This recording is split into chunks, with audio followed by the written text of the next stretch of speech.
Senators, this bill, as you know, is regarding taxation, is its primary and foremost objection. There's a lot of parts to this bill. It's a bill that we've talked about for a while. We know it's been sitting on the calendar for a bit. But it's a bill that provides some tax relief in reduction of property tax and income tax, and it also provides some money that goes towards school facilities.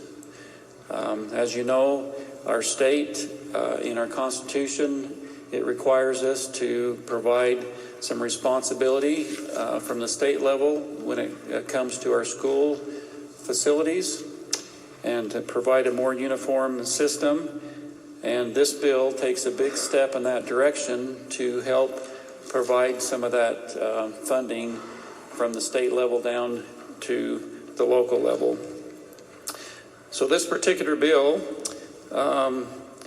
number one, it is the largest state investment in school facilities, and it does that in three ways.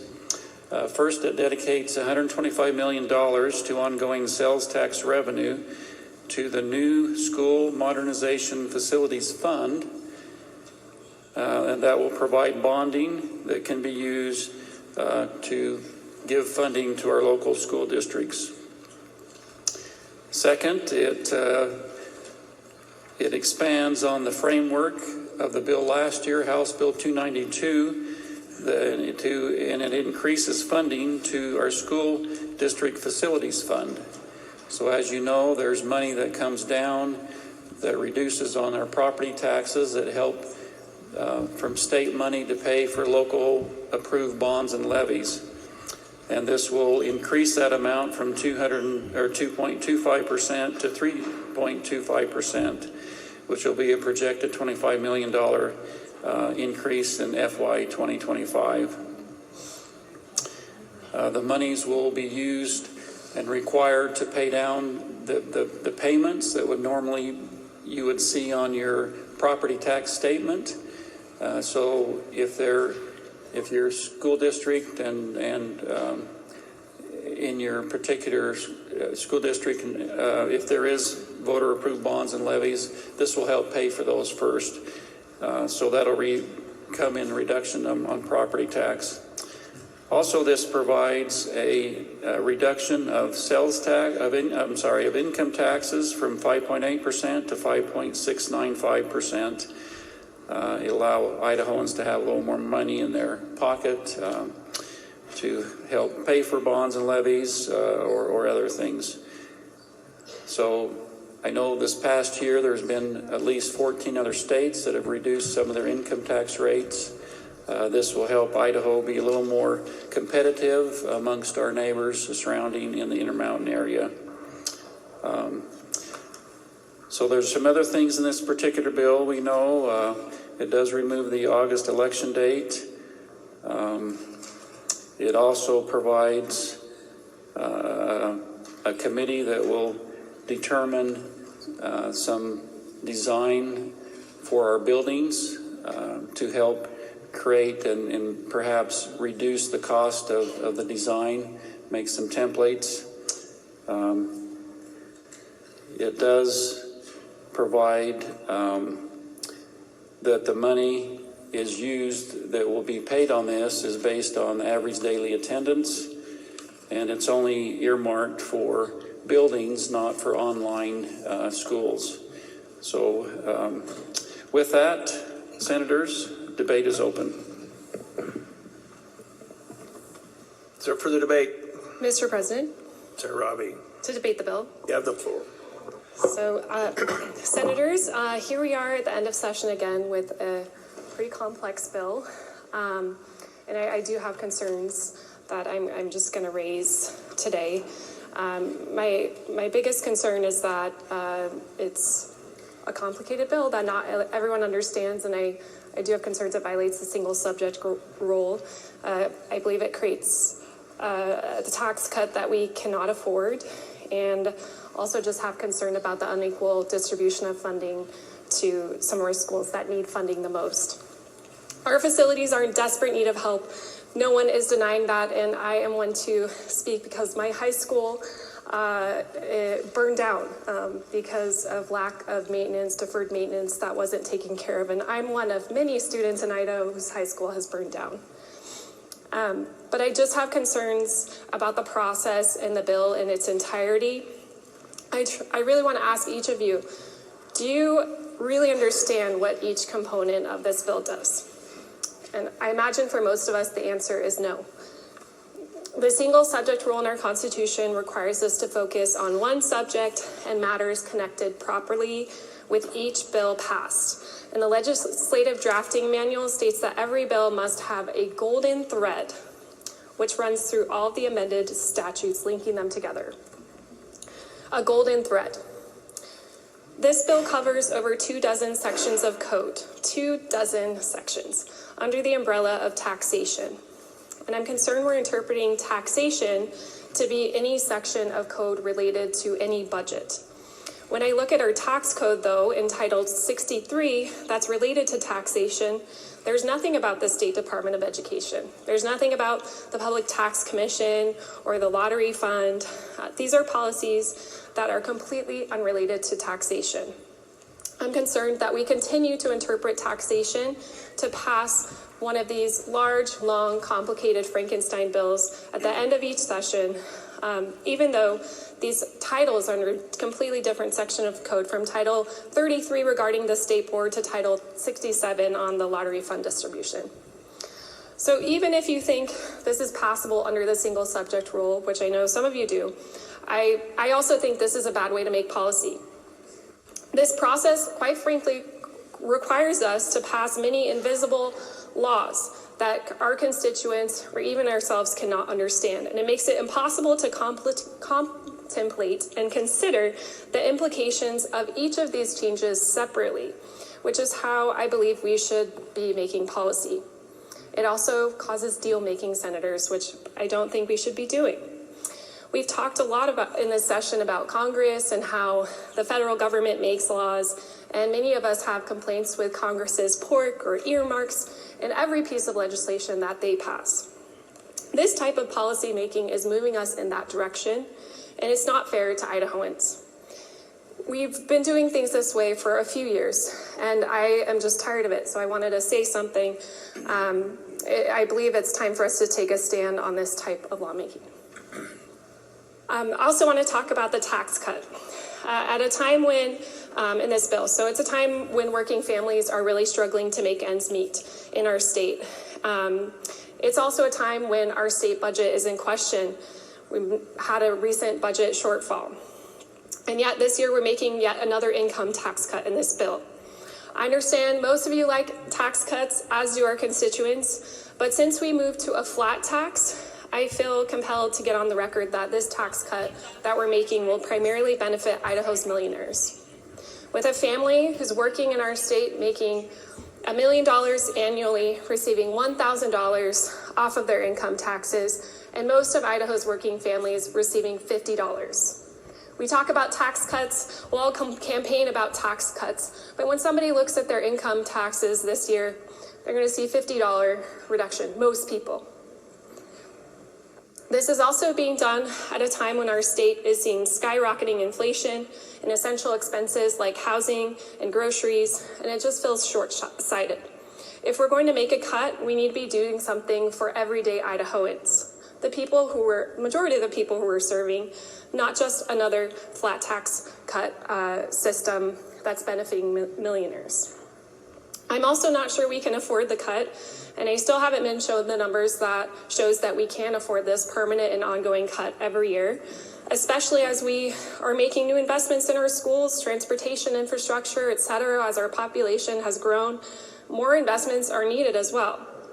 Over the last few years, we've had an unprecedented surplus, in large part due to federal and COVID relief dollars, as well as this wave of population growth that was also unprecedented.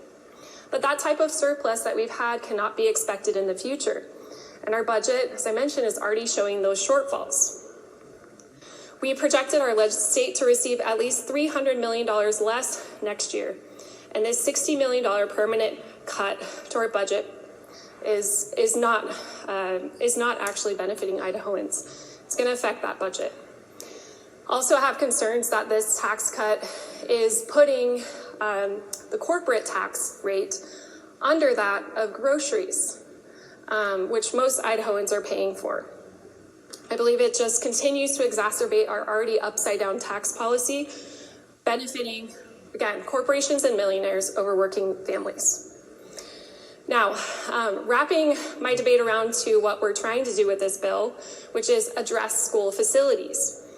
Again, it's undebatable we have this need, and I want to commend all of you who have worked on this issue, putting $80 million more towards our school facilities, as well as the gentleman on the second floor for trying to address this issue. However, I just want to say that I believe this bill falls far short of our goals. And I want to be clear with everyone that we know schools, even if we pass this bill, are still going to need to bond. We continue to rely funding for schools based on ADA, which is not a good way to distribute funding for facilities, as is proven by this bill. Our urban districts, certain urban districts, are getting 3 times more compared to rural districts when you look at the actual facilities or square footage that schools are needing to maintain. The irony is that these districts that are receiving more money have a much higher passage rate of bonds, 75% or higher. While rural schools that have these older buildings and a much harder time passing levies get far less funding compared to what they need. Just one example, I know many of us have heard of Salmon School District, which has sewage under its cafeteria. They have failed for every single bond for the last 12 years with a 0% success rate. And they need $26 million to fix their school. They're receiving $3.5 million. So I'm sure there will be many other examples brought up today on that issue.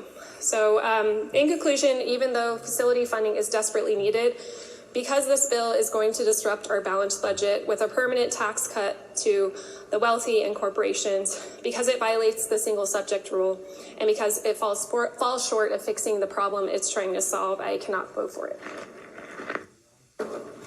Mr. President, Erleni, to debate the bill. you have the floor. Thank you, Mr. President. I will be brief because I didn't originally plan on saying anything, but in a rare occasion, the senator from 16 and I agree on something which is great here.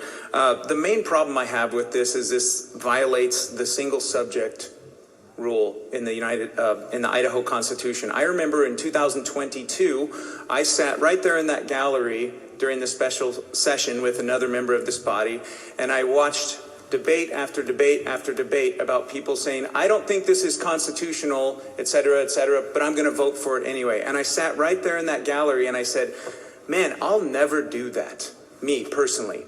I don't know how I could sit there and say, I don't believe this is constitutional and then vote for it afterward.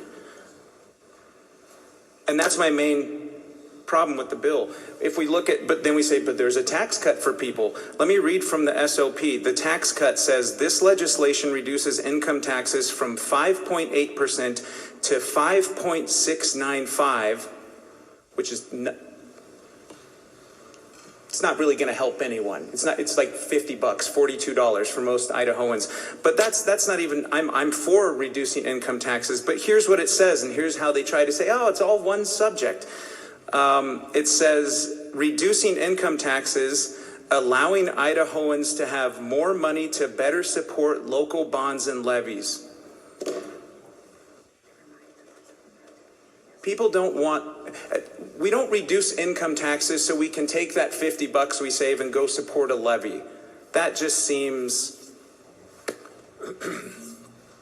I don't know, the word I want to use I'll probably get in trouble for, but that just doesn't feel right to me. This bill doesn't really solve a problem. It throws money at people, it throws money at organizations, and I will not vote for a bill that is unconstitutional. Thank you. Is there further debate? Mr. President, Senator Just, to debate the bill. you have the floor, Senator. Good senators, I know this bill is under the title of taxation, but I also know, as the senator from 34 mentioned in his presentation, that this helps us meet our constitutional obligation to fund public schools.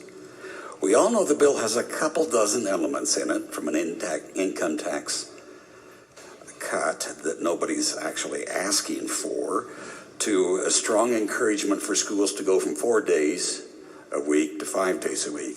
Now, there are merits, and let's say demerits, to each of those items. I'll be voting for this reluctantly because of our constitutional obligation. But I want to mention again that we should also be following our Constitution's single subject rule without twisting ourselves into pretzels. If we want to have Christmas tree bills, we should amend the Constitution. Maybe that'd be a good idea. I don't know. We could do bills the way Congress does them. Is that what we aspire to?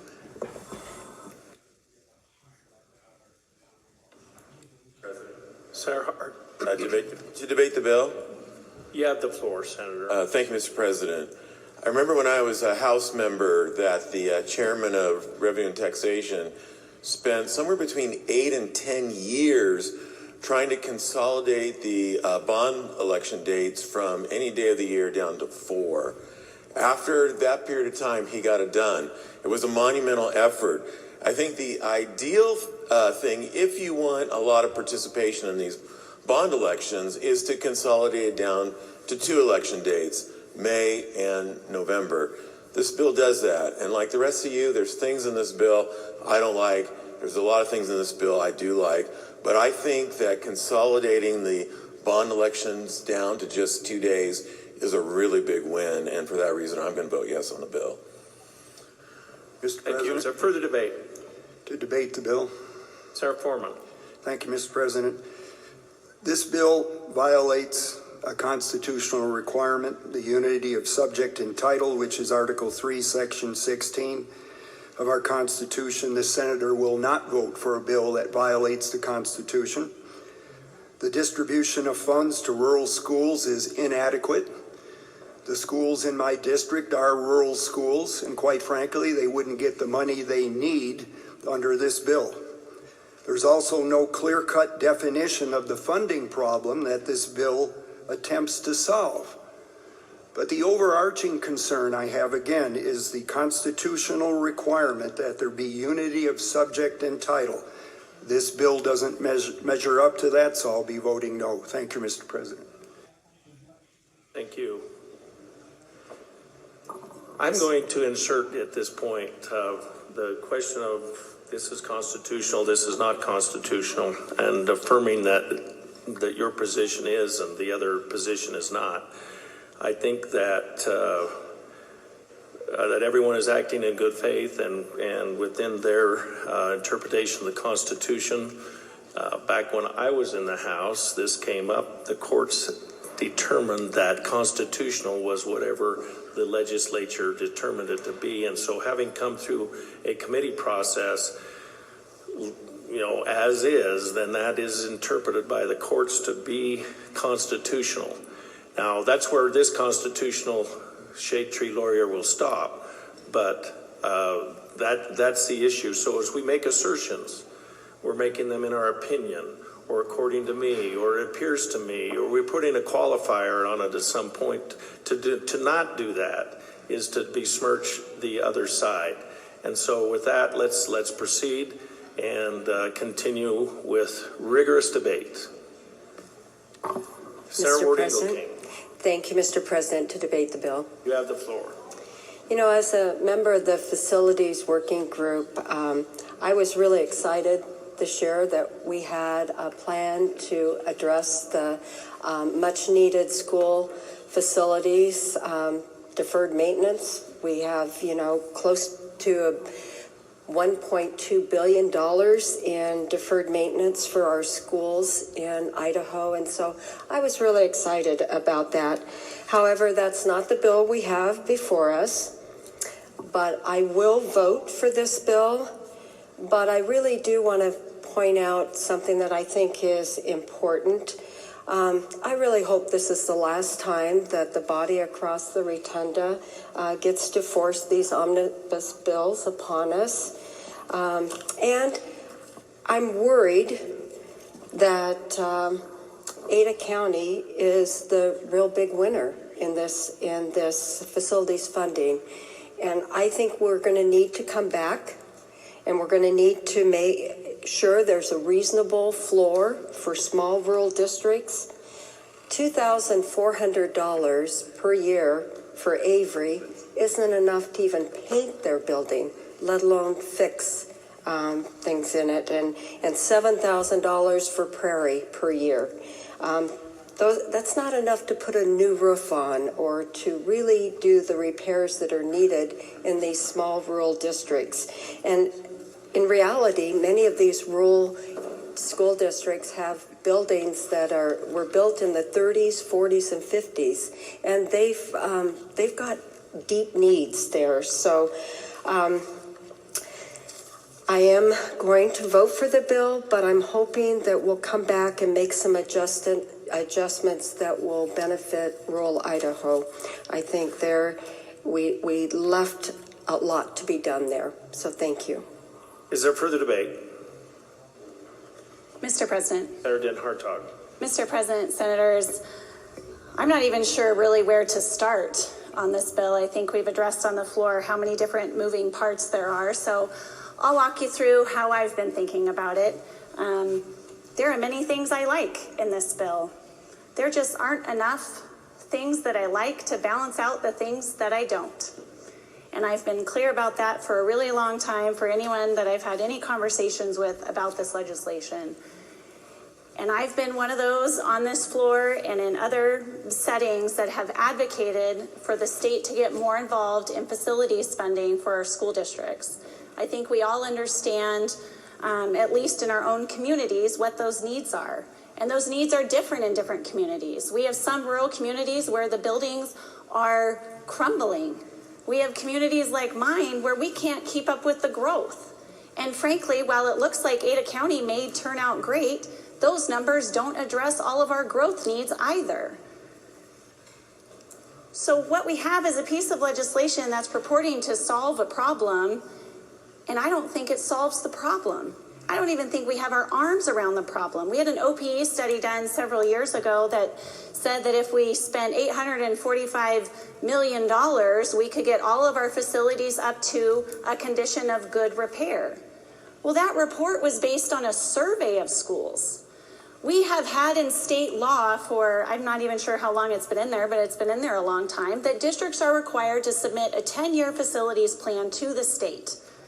That OPE report also identified that over 100 districts, I'm not going to quote the number, I'd have to look it up again, but the OPE report identified that many, many school districts across the state have not been following the law and submitting that 10-year facility plan. So we don't even have a handle fully on what the problem is. And yet we're here, again, as is mentioned, at the end of session. And I offer to you that the only way we're not going to have to deal with a big, complicated bill like this at the end of session is if we finally take a stand and decide when enough is enough. And for me, that day is today. Enough is enough. There are things that I like that I would vote on, stand alone, can defend, can explain to my constituents. And there are things in here that are going to be really, really hard to explain why I voted against. For me, it's going to be hard to explain to my constituents why I might vote against some additional property tax relief, why I might vote against income tax cut, all of those things which I would support. And I appreciate the senator from, it's right in front of me, someone tell me his number, senator from 2.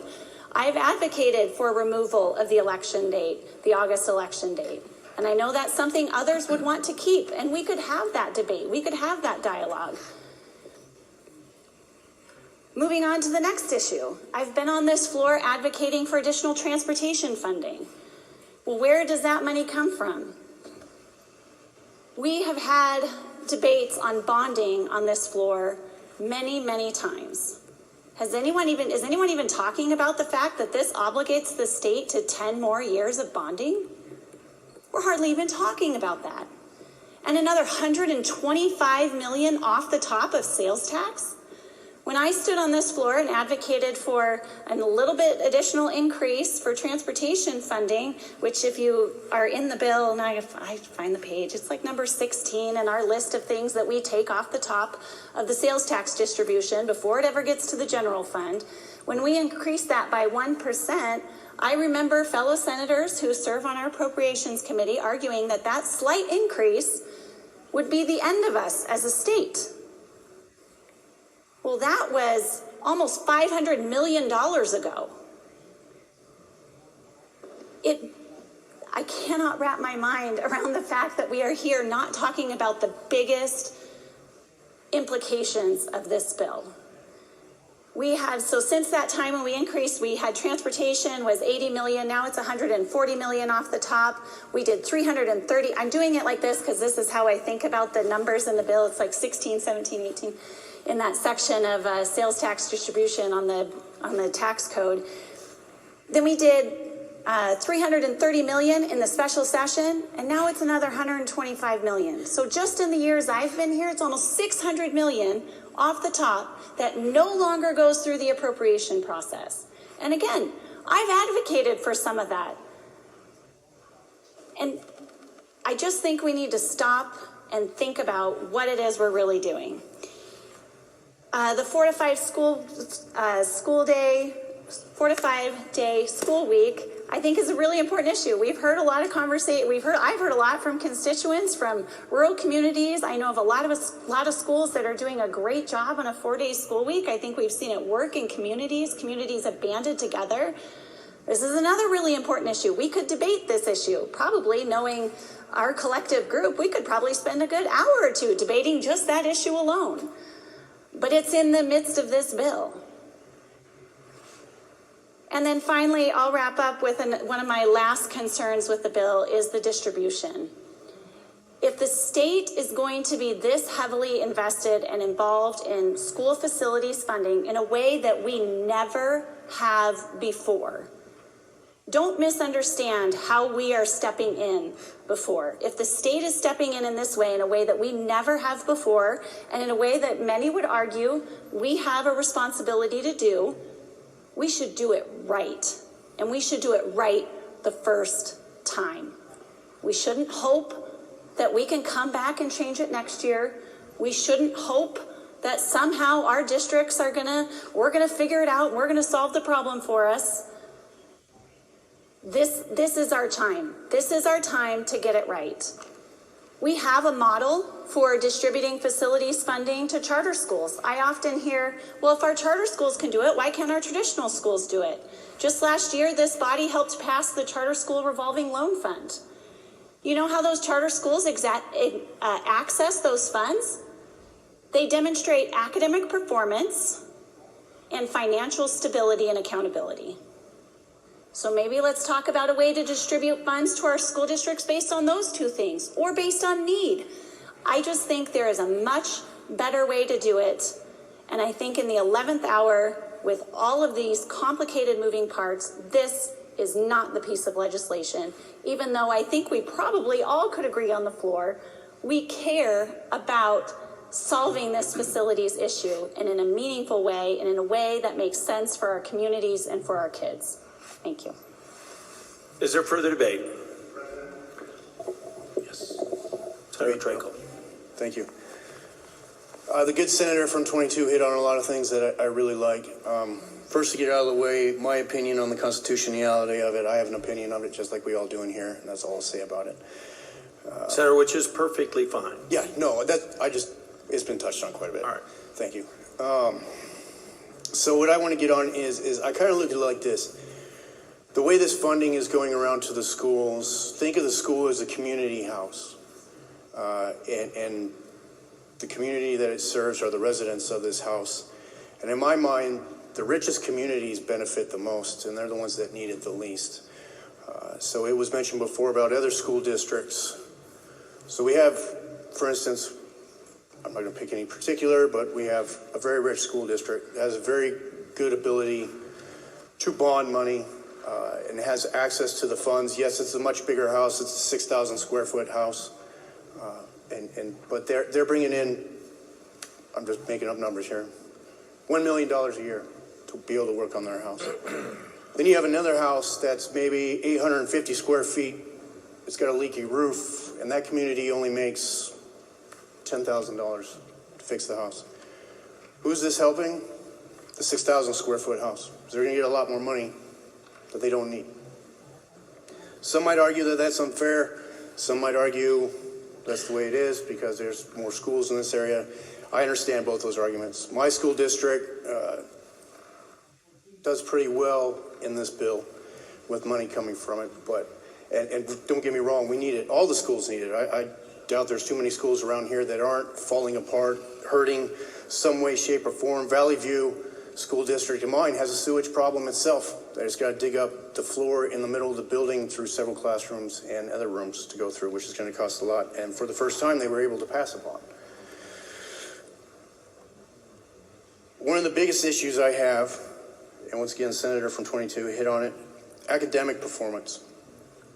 I can only speak to my district. I represent my district. I can only speak to my district. But my district is made up of 60. These are numbers I'm pulling off of usnews.com. Mr. President, with permission, I'd like to share these numbers.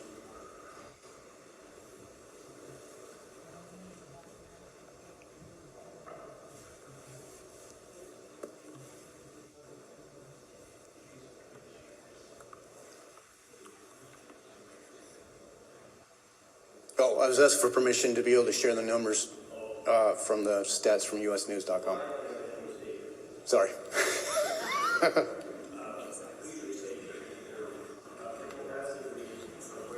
I'm going to be asking for, one's from the State Department of Education in Idaho, but the other one was the statistics are a little more together, is from usnews.com, Education K-12 Idaho School Districts, Caldwell School District. Thank you. My school district is 60.4% below the poverty line. And we are 62.5% Hispanic. So my kids fall into probably the largest minority and the largest financial group for being against them. Because historically, these demographics don't do as well. When we spend, our student-to-teacher ratio is 16-1, 18-1 is the state average. But what I'd like to hit at is the test scores. So the ISAT, and I understand there's different ways of measuring proficiency and academic achievement, but I think this is pretty telling. English language, arts, and literacy is only an average of 34.7%, way below the state average. Mathematics, 20.3%. This has come from the Idaho State Board of Education. Science, 23.0%. Reading indicator, we did a little bit better from 2022 to 2023. We went from 39.1% to 53.5%.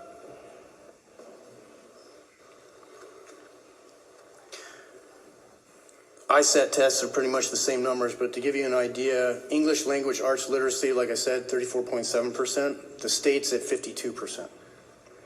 Mathematics, we're at 20. The state's at 41. Science, 23. My district, 23. The state, 41. Reading indicator, we're well below that as well. In the fall, it was 39 to 56. Now it's 53 to 66. Well, from 2021 to 2023, what has our changes been? Well, in 2021, English language was 31.7. We're now at 34.7. Mathematics, 17.2% to 20.3%. And all that we have is the numbers from 2022 to this year, but for science, 23.5 to 23%. What I'm getting at is, since one senator has been here, over $600 million have been given to these schools. My kids in my district have not seen any benefit to this whatsoever. Grades aren't improving, and I know there's a lot more to it than just money. depends on the community and a bunch of other factors that go into this. But what I'm getting at is it's time to start demanding from this House accountability. We've heard that there would be no accountability for ESAs or vouchers or all those other programs, but where's the accountability for the public school system? It's not there. My district, I have seen non-educator pay raises go up. I have seen the creation of brand new, that don't exist anywhere in the state or any other school district, brand new government jobs that pay well close to six-figure incomes. I've seen the funding of brand new programs that have nothing to do with education. My school district's talking about a mariachi program. I love the arts. I truly do. In my community, my kids are mostly Hispanic. And that is great to get back to their culture and teach them about it. But where are they at when they're failing in their math? Where are they at when they're failing in their reading and their science? What kind of job are they going to get when they get out? Education of our children is the most important thing that this country can do. Because that's how you change nations. That's how China did it. They changed the kids' mind thinking to change their complete type of country to go to communist. That's how important education is. And if we're not educating our kids to the standard that they need to be, we're not at success. I'm against this bill, even though there's a lot of things in here that I love. A couple of things that I don't. But it's time to start demanding accountability and letting us see some improvement in our future and our children. I don't know how much more I can reiterate on that. To me, that's the most important subject. My kids in my district have not been benefiting, but we're throwing money at them. You can argue the school crowding. You can argue quality of teachers. The teachers I've dealt with personally, I think are great quality. I think my school board is doing what they believe is best for the school district. Same with the superintendent. But we're not seeing it there. We're not getting it there. And it's time, instead of, I don't want to say rewarding, but passing out this money in the hundreds of millions of dollars to these districts without demanding that we see something in return just isn't right. We're not cheating ourselves. We're not cheating the taxpayer. We're cheating the kids. We're giving the schools all this money, very little accountability over it. Maybe the legislature needs to pay more attention to how school districts spend the money. But our kids don't see any benefit to it, at least in my district. I'm sure there's districts out there that are different than mine. But it's time for us to demand accountability. I know I've said this quite a few times. Demand accountability, at least for the kids, on this department and the future of Idaho. We want this country to remain great. We want the state to remain great.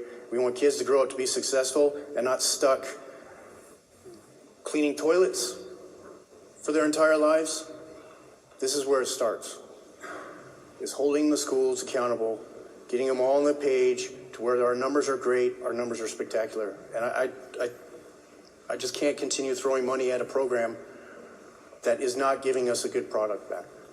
And so with that, I would ask you to take in consideration, start demanding accountability. That would be a no vote. Thank you. Is there further debate? Mr. President, debate the bill. Senator Herndon. I work pretty hard here. Sometimes I'll debate on the floor where I try to save $500,000 or $1.6 million on this or that. And this tax cut is not insignificant.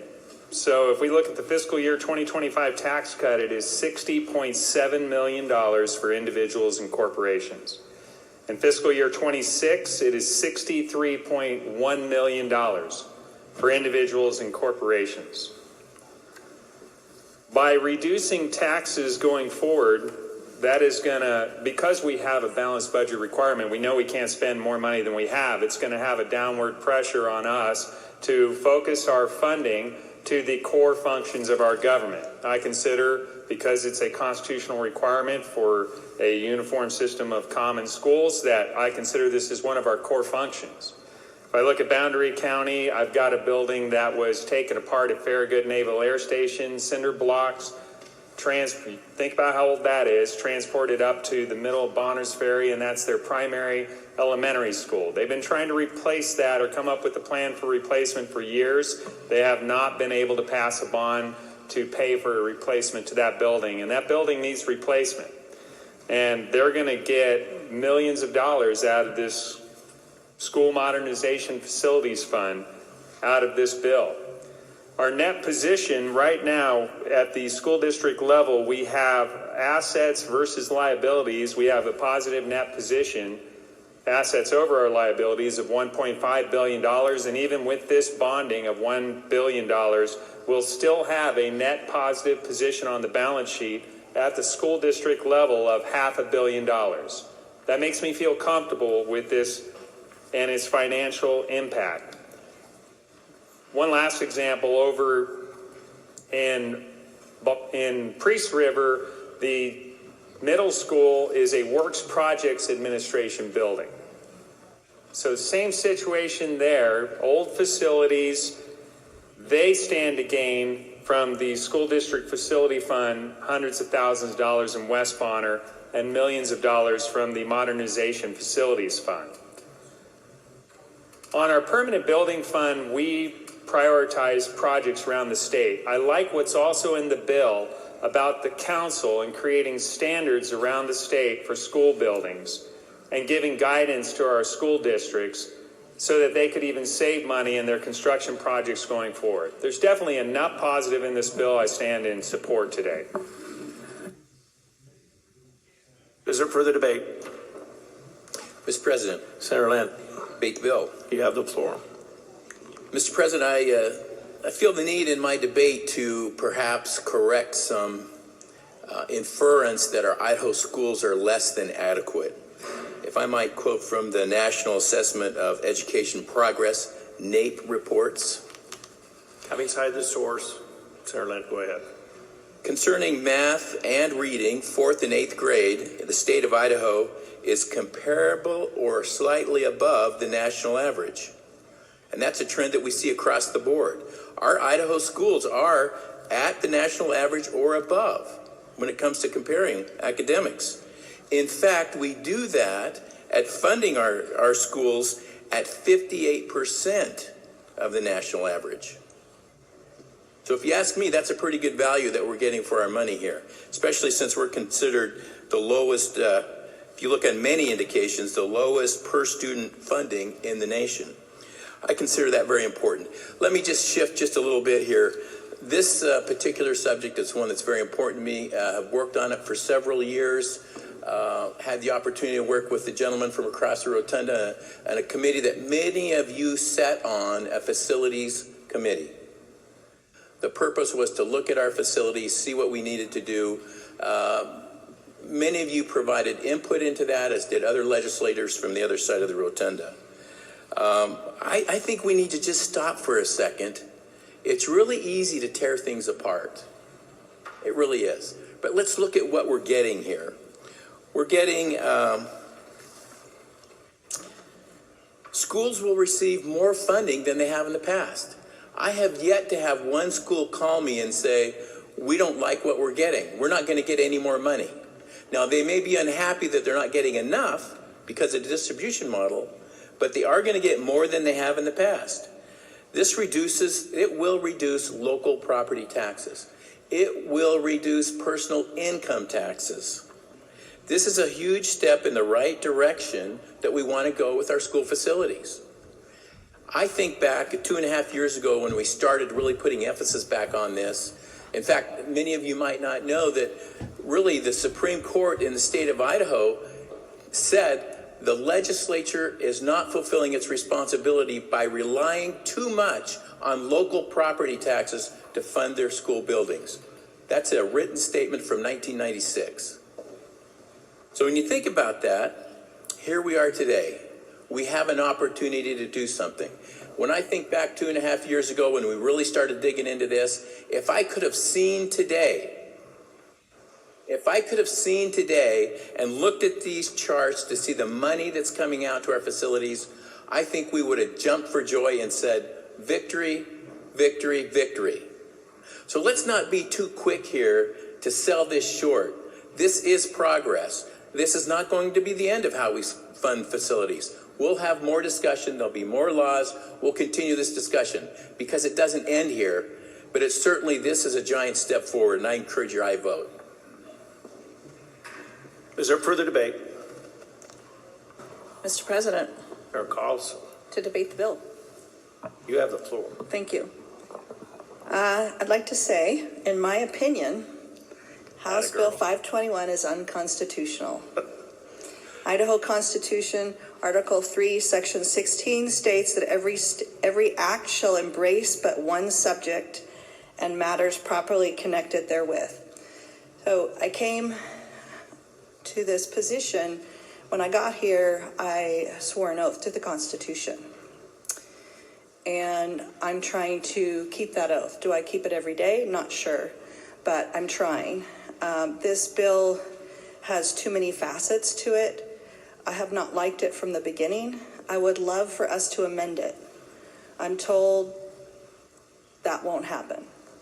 I would love for us to send some trailer bills through. I'm told those trailer bills, they would be great trailer bills, and we could possibly have great ideas in them, but we're not guaranteed that those trailer bills will go into effect. It needs to be fixed. We're borrowing into our future, and this borrowing into our future without a great plan is wrong. The facilities distribution needs to be well thought out, and we need to work that through. There's some really good pieces to this legislation that I love, and that's what makes it really hard to make a decision for all of us. I believe all of us are torn, and I'm torn enough that I will be voting no based on the fact that it's my belief it's unconstitutional. Is there further debate? Mr. President, Senator Groh, to debate the bill. you have the floor, Senator. Thank you, Mr. President. Appreciate the debate that's been taking place. A few years back, I had the privilege of serving on a local school board for a couple of terms here in the west part of this county. And one of the big challenges that local folks have is passing bond issues. We've heard that discussed here today. And so I'm empathetic because we had that same problem in that district. I'm empathetic with those districts that can't pass bond issues and had a hard time with it. My particular district is half in urban area and half in rural area, both of which have had difficulty recently passing bond issues in the urban area for quite a while. This is not something that's going to fix all of the issues on school buildings across the state. This is a help. I still believe in local control, that local boards have the opportunity, responsibility to convince the local folks that we really need a building or improvements or whatever they need.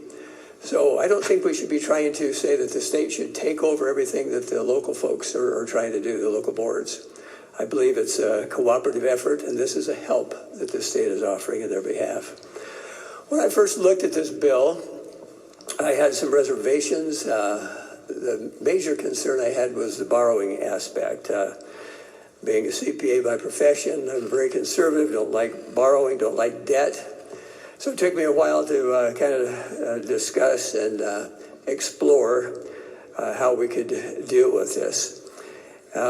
One of the things that schools do at a local level, they do bond to build schools, just like most of us have to borrow to build a house. Most of us don't have the cash to do that. Well, we don't have the cash to do $1 billion worth of renovations or additions to school districts right now and facilities, but we do have the ability to borrow, and we are in a position where we can do that. Recently, Moody's, who does the credit rating, one of the agencies for the state of Idaho, they gave us a AAA rating. And one of the things that they mentioned is that Idaho is significantly below the national average on the amount of debt that we have. One thing that we've done in the last couple of years while we've been here is we paid off, on the bond payment program, we paid off all of the state debt on but all buildings. that the state has. So we paid down a significant amount of debt, which I felt good about. So it put us in a position where we really can borrow to do this $1 billion of school facility help without jeopardizing the financial standing of the state or its AAA credit rating. So as I look at that, one of the things that comes to my thoughts is that we do have a dedicated source to pay for this 10-year indebtedness that we're contracting. It's in the bill itself. That money will be set aside, and that will cover the bond payments for those 10 years, including the interest.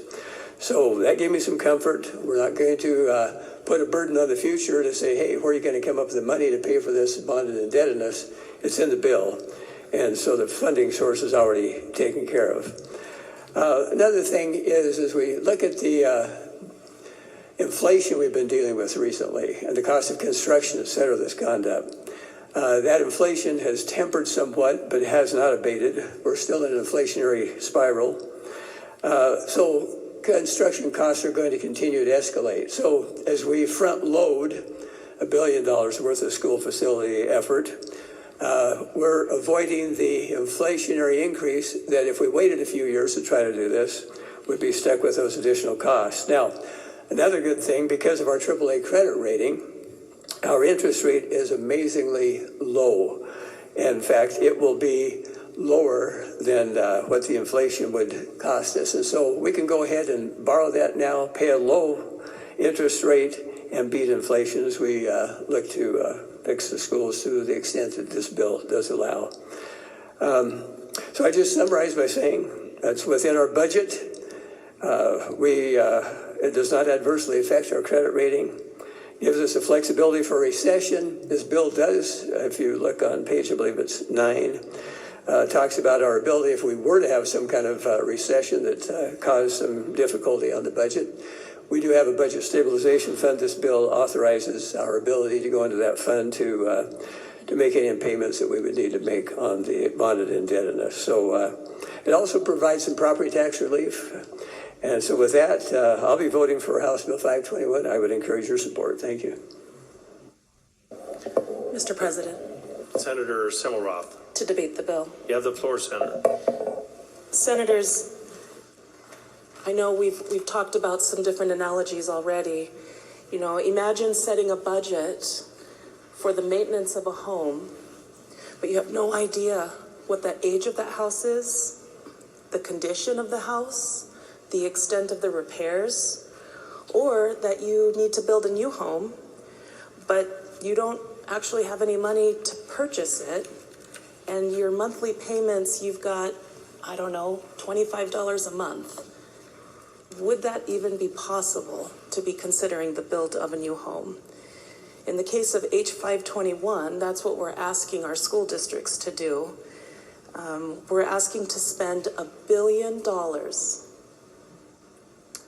without having a comprehensive database of the age of our schools, the extent of the repairs, and how many schools we need to build to begin with. So let's walk through a couple examples of how 521 would work in the real world. And remember, you know, we're not talking about students. We're not talking about funding programs. We're talking about facilities. And when we talk about facilities and building new ones, the 30-60-90 rule is a good one to reference, roughly. 30 million for an elementary, 60 million for a middle school, 90 for a high school. So North Gem, as an example, go Cowboys, currently has 2 facilities for 3 different grade levels, and they need a new high school. That, using the 30-60-90 rule, roughly $90 million. Under 521, North Gem qualifies for $460,000 over 10 years. Their capacity to bond is limited to $8.8 million.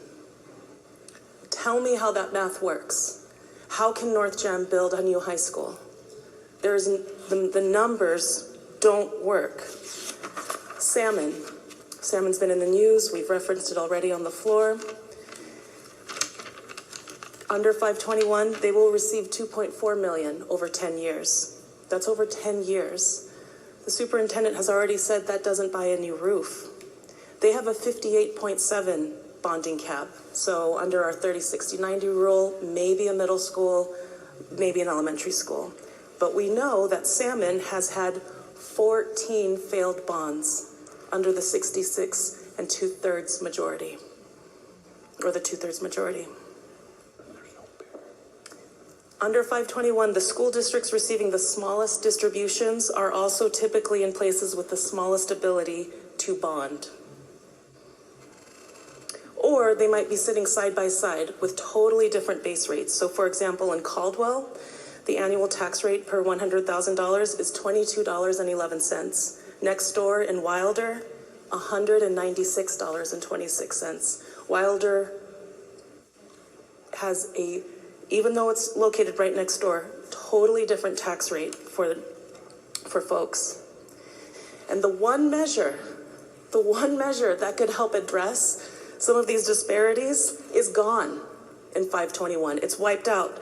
The bond levy equalization, the only thing that can help address rural schools with this disparity is wiped out.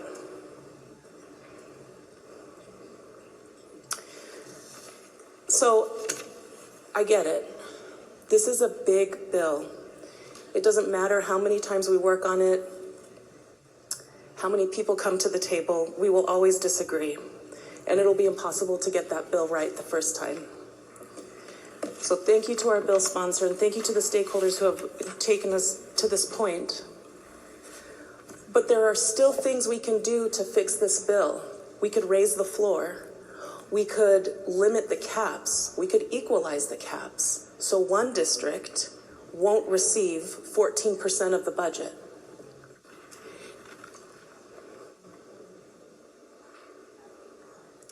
Let's not pass a $1 billion bill and then say we fixed facilities at the literal expense of our rural school districts.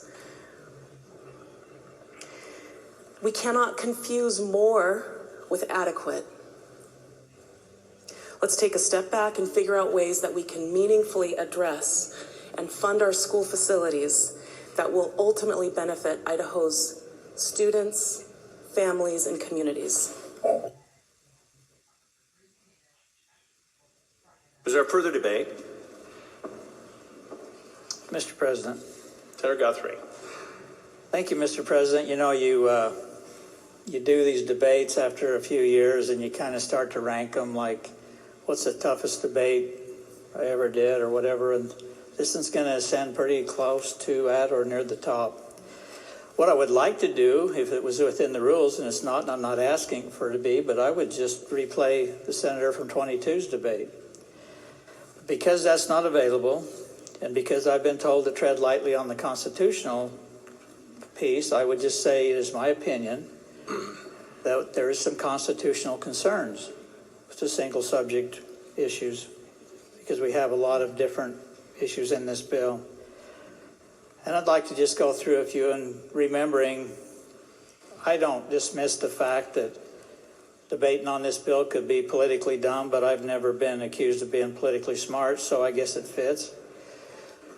But I think you have to sometimes agree to disagree while still understanding that every single person on this floor cares about kids and cares about facilities and cares about doing the very best we can for our schools and educating our youth. I don't think that's in question. We'll have different questions to answer when we talk about our vote on this bill, I'm sure. You know, remember, this is late in the session, and quite frankly, I get tired of it. Every single year, we even call them going home bills. Why do we do that to ourselves? There's a couple hundred bills from across the rotunda that have numbers bigger than 521, but every single year we do this, and we put ourselves in a corner. We have this sense of urgency, like we got to pass it, we got to pass it. Do we really? We didn't have 521 last year. We don't pass it this year, we can get a 521 next year. Our facilities have been crumbling and hurting for decades. But today we've decided this is the end of it. We've got to do something today, or, as Chicken Little said, the sky will fall.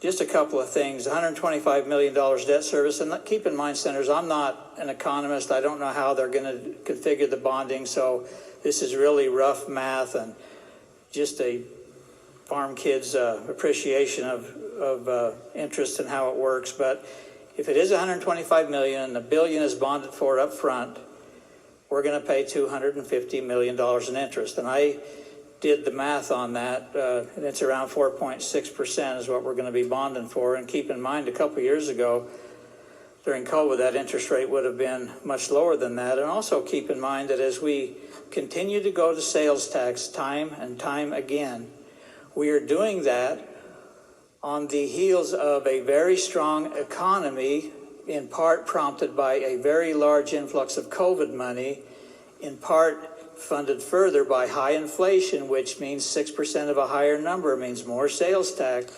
So you want to talk about the sustainability of that as we keep going time and again to the sales tax. I have concerns with that. The funding formula based on ADA is based on ADA, not facility needs, and they're two different animals. And this really hurts rural school districts because the economy of scale, and there's others that have talked about it, the economy scales in your larger district is a lot different than these rural districts, and it's already been expressed that they cannot possibly bond for the kind of money needed to take care of these schools. The 4 to 5 day is also very impactful to rural schools and to a lot of schools in my district. And part of the reason they went to the 4 day is because of economics. They couldn't afford to run. They tried to cut costs by doing that. If we didn't like the 4 day, why did we allow that dog to leave the kennel? But we did. And so now we're going to try to rein that back in through this bill. And again, that hurts a lot of my rural districts. We talk about, and we do have a mandate to balance a budget, and we do that. I want you to think about something. Are we truly balancing a budget when we're going to borrow $1 billion? I don't know. Just because we say we have the mechanism to pay it off, you're still indebting the state.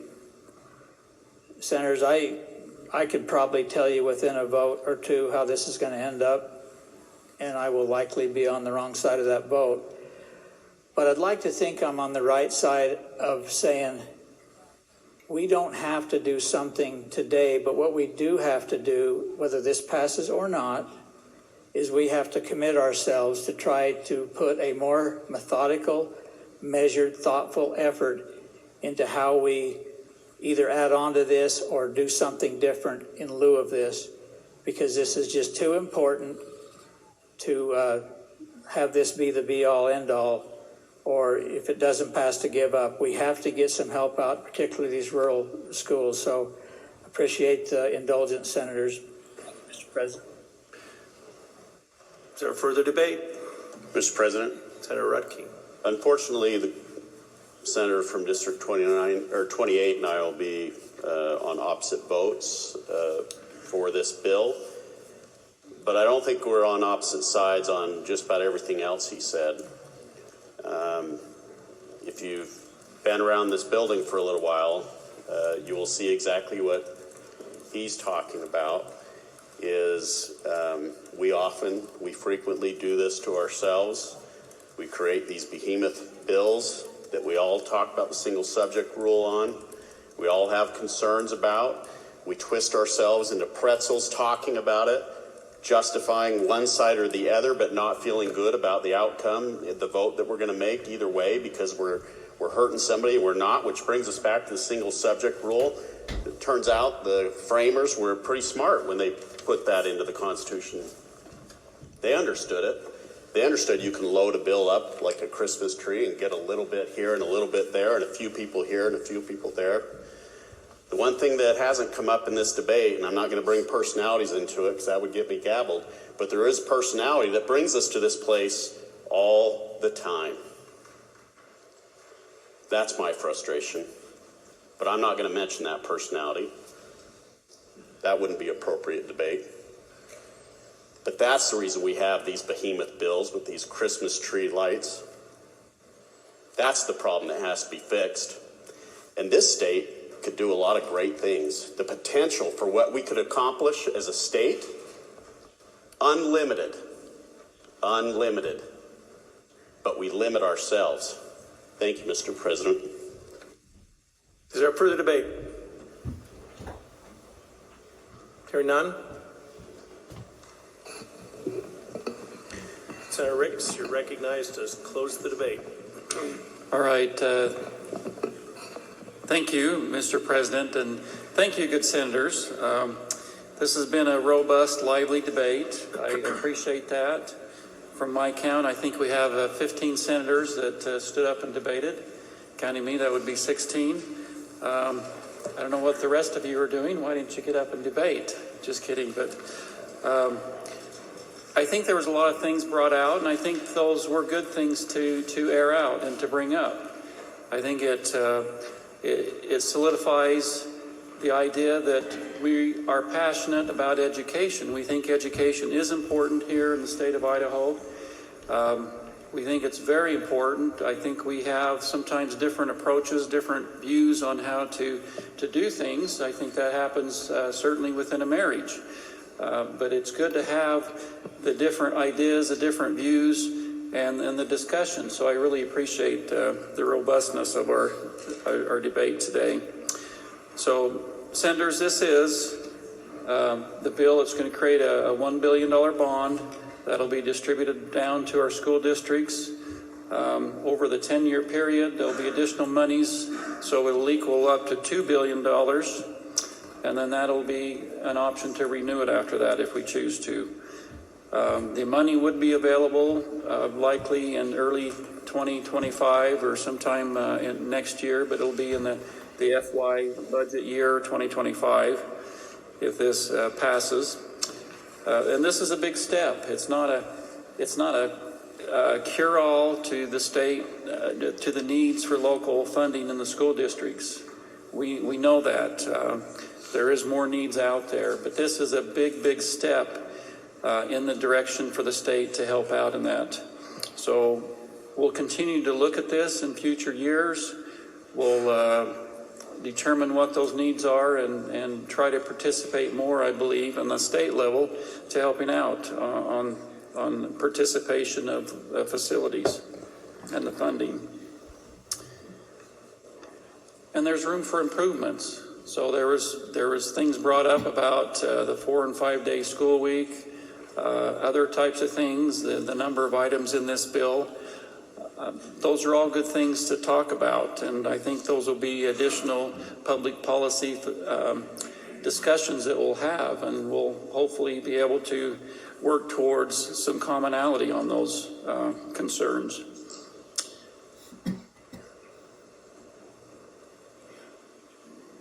You know, one item was mentioned about the bond equalization. I had concerns about that too, but one of the school districts that keeps being brought up is our Salmon School District. And I agree, they need help, and I think there is room to continue to try to provide some additional funding for some of the school districts on the lower end. We can do that through additional bills and additional policy. But under the current situation where Salmon has not been able to pay or pass a bond in this case, they actually would not qualify for the bond levy equalization money. You have to have a bond in place to get some of that share.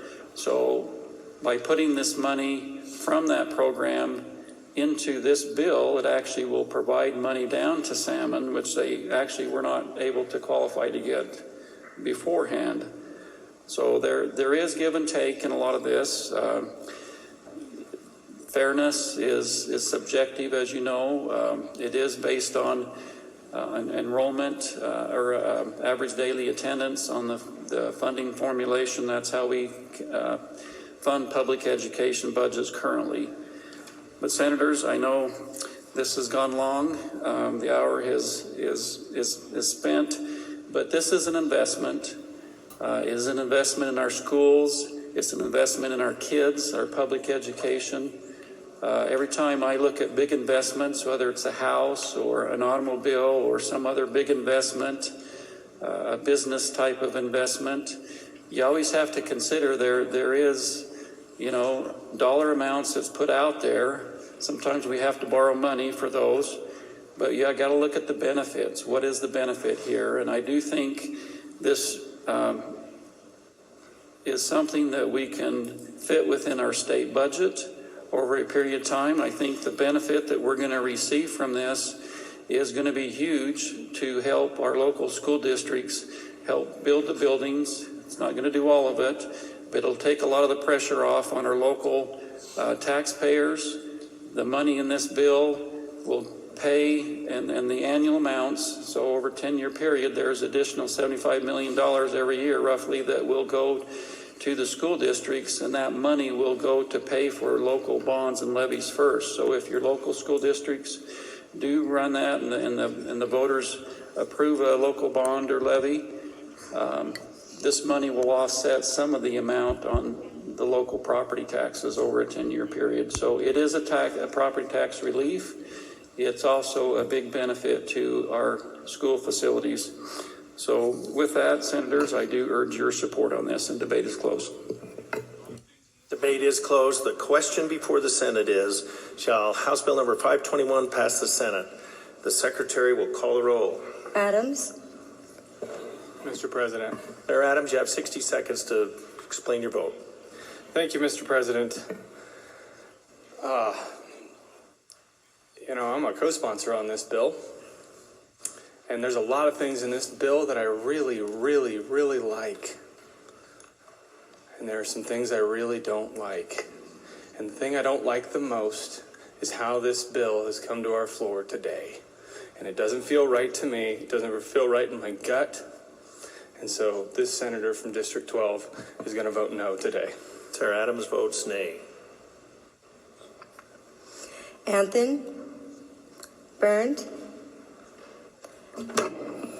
Mr. President, 60 seconds. Senator Burnt, you have 60 seconds to explain your vote.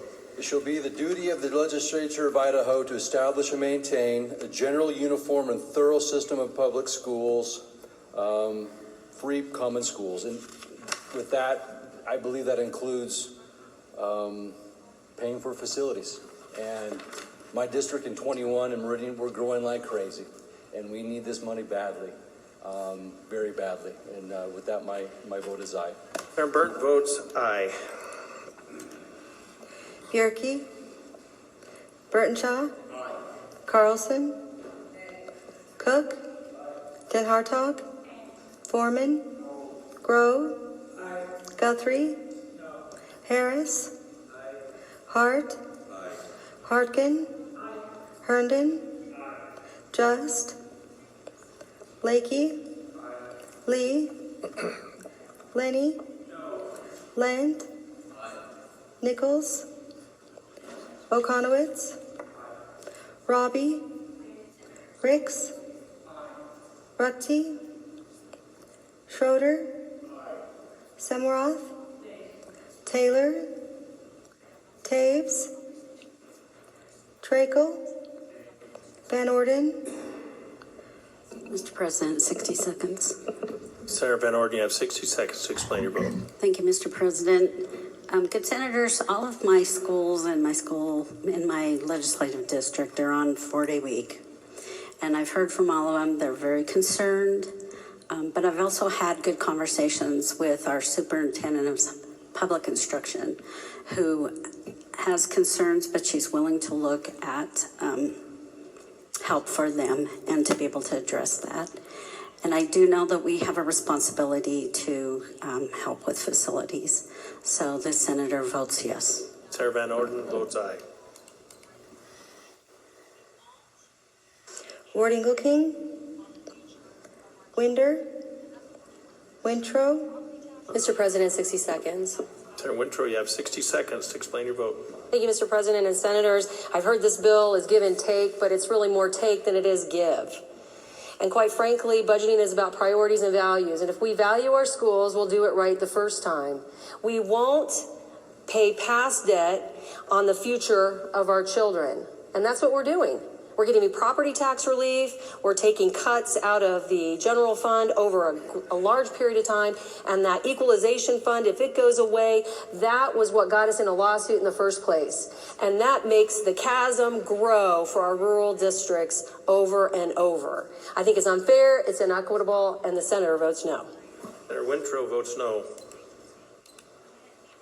Satterfield? Mr. President. Senator Zeiderfeld, you have 60 seconds to explain your vote. Thank you very much. I have been all over the place with this bill. But right now, I feel like I am looking at this wonderful baked brownie. It smells good. I'm hungry and I want to eat it. And then somebody tells me, go ahead and eat it, but there's a little bit of poison in it. I'm not a risk taker. My district is a beautiful district. I have 11 school districts. 6 of them are 4 days, 5 of them are 5 days. So that's kind of split there. Most of them are little rural schools. I have Fairfield, one school building. It really needs to be replaced. But unfortunately, with the funding and the formula, it's probably would be lucky to replace the roof. I have Bliss, another school. Again, it's a very small school that would probably barely be able to do the roof. I'm Senator. Thank you, and I vote no. Senator Zeiderfeld votes nay. Anthony? Bierke?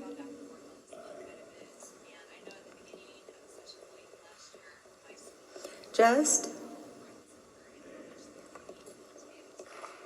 Lee? Nichols?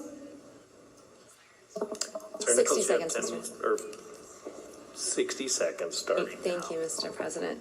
You know, I've also gone back and forth on this bill quite a bit. And I know at the beginning of the session, well, even last year, my school districts were talking about all the growth that's occurred and how much they're needing to be able to update buildings and potentially build some new buildings. We also have a lot of desire to be able to stay with the number of days in the school week that they want to be able to do because of what they're doing right now. So while I hesitate on some portions of this, I think that I'm going to go ahead and support this piece of legislation with also the hopes that we will address the 4 and 5 day school week issue. So Senator votes yes. Senator Nichols votes aye. Ruckte? Taylor? Taves? Ward Engelking? Winder?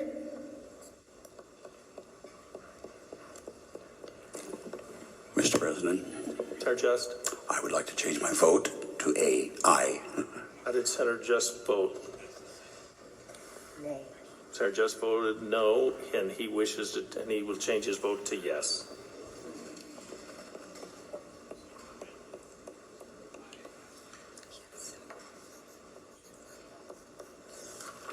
The vote count shows 23 in favor with 11 against and 1 absent.